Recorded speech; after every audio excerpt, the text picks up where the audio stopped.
Hey guys, welcome back. We have a ranked 1v1 on Hideout. In the blue here we have Boy from the United States playing as the Goths, and it's about 1,100 elo player.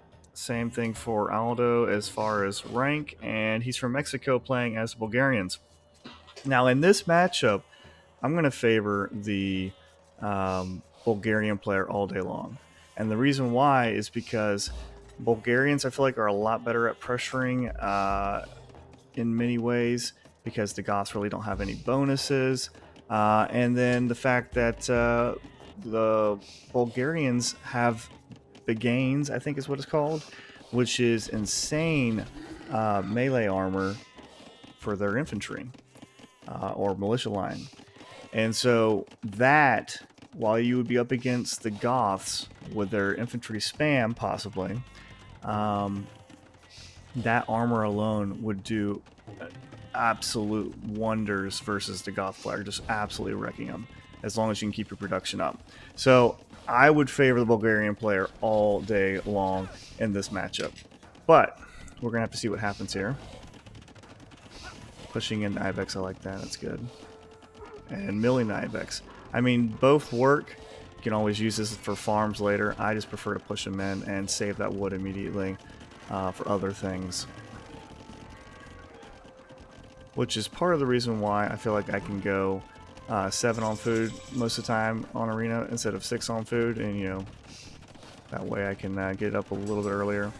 I would have liked these on the perimeter. Oh, yeah, as you're getting attacked. Just as defensive stuff. Now, the good thing about being back here is they're less likely to go down, so if you need them, you know. But now you're having to send a lot of villas forward to build a lot of houses here. Villager count 25, 26. Pretty close, pretty close. So another thing about the Bulgarians is they have the militia line upgrades are free. Completely free. As soon as you get to the next age, they're free. Which is pretty huge, cheap, and being able to attack pretty early on. And now Blue is doing a mad dash to try and keep Red out. Like, this is this is crazy how many houses he's having to drop. Good thing he has plenty on wood. 26 to 26. But Blue is in Castle Age. So Red committed to military early on, which makes sense as Bulgarians, but was not able to get any much. I mean, there is some impact. You're causing idle time from walking around. You're causing resources to be spent to build houses, but didn't make any massive impact because at the end of the day, no villagers died or anything like that. And you know, he's only 50% of the way up the castle, and Blue already is in castle. And Blue is dropping his first castle here. I think I would have liked to see it a little bit further back, maybe closer to these 2 trees here to kind of range more of the base. But still not bad, not bad. And I do believe Bulgarians get a bonus on TCs as well, right? Yeah, 50% less stone, so you can drop a lot more of them as long as you have the wood. But Blue adding a second town center of his own as well. So now they're both on 2 TCs. 34 to 41, so Blue has quite a few more vills and is going to take advantage of that, as we will see. And Red dropping a forward castle now. Wants to take this stone too. And see, look what I meant is the longswords immediately. As soon as he hit castle, the militia turn, or men-at-arms turn into longswords.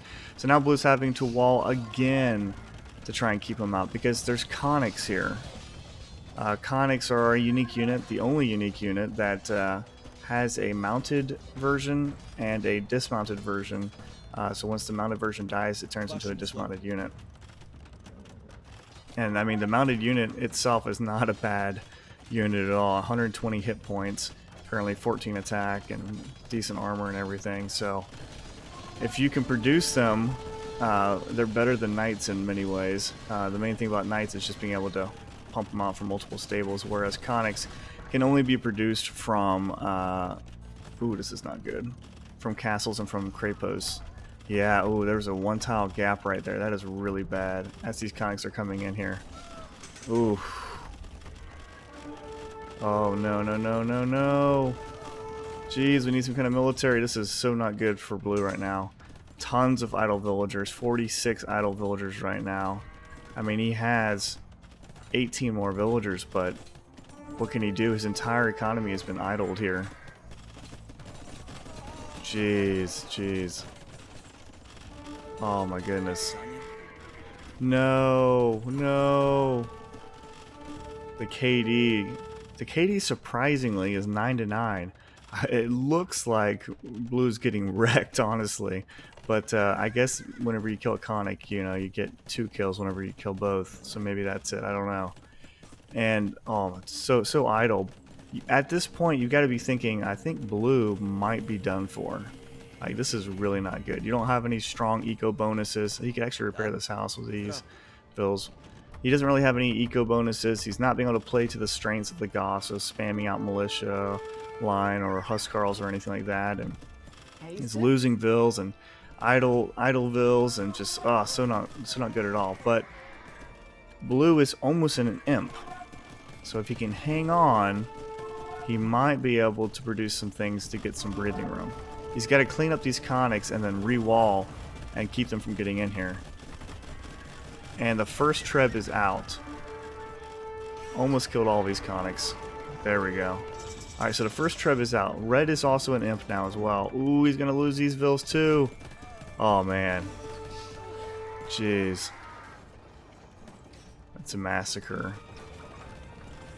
But the villager count is still 39 to 54, so Blue still has more villagers despite all that. And the crazy thing is he has all these extra villagers, and they're both on 2 TCs. So that means to me that Red is just not producing enough villagers. Like, he needs to be non-stop pumping them out. And he has enough wood and stone to produce more TCs as well easily. So he could easily be doing more as he gets housed at 46 pop. Loses a castle too. Oh, that's why. He loses a castle. Red decides to build a castle further back here. Do not like that placement whatsoever. It doesn't even protect this gold mine or anything, and that just seems useless to me. Like, why? Why the investment? So what is Blue going to go into here that can push what Red has? And why isn't Red creating more military, honestly? I mean, he's a little short on resources right now, but he's getting upgrades and doesn't have military. Always get a lump of military first before you get a bunch of upgrades. And Blue is going into hand cannons. Alright, I think that's a good idea. They'll do well against the Conics, but they'll also do really good if he goes into the militia line, which he has already shown that he did some. So the Treb coming forward now. No, don't lose it. And he's doing both. He's got Conics and the two-handed swordsman. No Begains yet, though. And these hand cannons are doing fantastic. Oh, we're done. These hand cannons turned it all around. I mean, all that pressure. Like, he had Conics in his base. He was getting wrecked. And then next thing you know, he's an imp. He gets this castle down. He's taking this castle down. Gets out a few hand cannons and turns everything around. So good job, boy, hanging in there under some pretty intense pressure and getting a nice win. All right, guys, we'll catch you later.